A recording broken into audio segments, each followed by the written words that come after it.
nk'uko amakuru abivuga ngo bageze kuri uwo mugabo aryamye mu cyumba nijoro. Uwo mugabo w'ingirwa umugabo w'umusambane we bari bafitanye umubano wihariye, ngo yaramuhamagaye afata icyuma amutera munsi y'ugutwi, naho umugore we afata agafuni akamukubita mu gahanga ahita yitaba Imana ako kanya.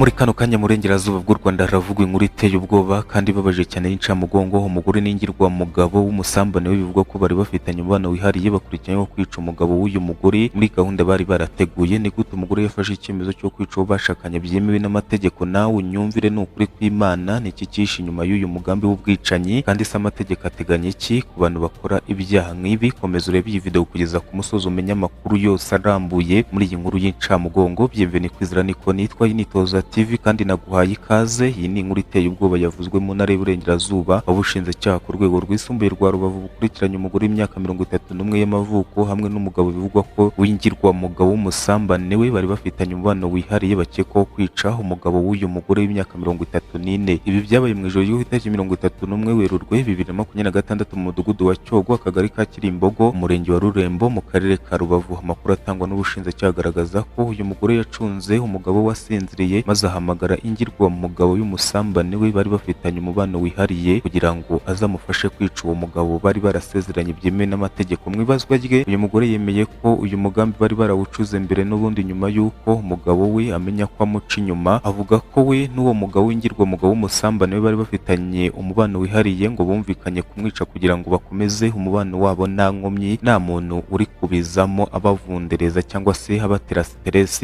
Nk'uko amakuru abivuga ngo bageze kuri uwo mugabo aryamye mu cyumba nijoro. Uwo mugabo w'ingirwa mugabo w'umusambane we bari bafitanye umubano wihariye, ngo yaramuhamagaye afata icyuma amutera munsi y'ugutwi, naho umugore we afata agafuni akamukubita mu gahanga ahita yitaba Imana ako kanya. Iyi ni inkuru yateye ubwoba n'agahinda gakomeye mu baturage bari bari aho ndetse no mu karere ka Rubavu, ndetse n'abumvise iyi nkuru benshi bibaza uko urugo rwari rugamije kubaka iterambere ndetse no gushyigikira abana babo rwahindutse ahabereye ubwicanyi bukomeye ndengakamere. Ubushinjacyaha bwamaze gutangira gukurikirana abakekwaho iki cyaha, bakaba barashyikirijwe ubutabera kugira ngo babibazwe. Icyaha bakurikiranyweho n'ubwicanyi buturutse ku bushake giteganywa kandi gihanishwa n'ingingo y'107 ry'itegeko nomero 68 akarongo kaberamye 2018 ryo ku itariki 30 z'ukwa munani 2018 riteganya ibyaha n'ibihano muri rusange. Mu gihe icyaha cyabahama bashobora guhanishwa igifungo cya burundu, noneho burundu. Ubu se babikoreye iki n'ubundi ko bagiye gufungwa burundu, uko bavuga ko bazajya bajya gusambana nta muntu uri kubatera hejuru cyangwa se akavuyo? Ubu ngubu bazabigenza ute? Bazasambanira muri gereza? Simbizi, nibyo ndi kwibaza. Inzego z'umutekano rero zirashishikariza abaturage kwirinda ibikorwa by'urugomo no gukemura ibibazo byo mu ngo binyuze mu nzira z'amahoro ndetse n'amategeko. Iyi ni inkuru isize isomo rikomeye muri famiye nyarwanda, cyane cyane ku birebana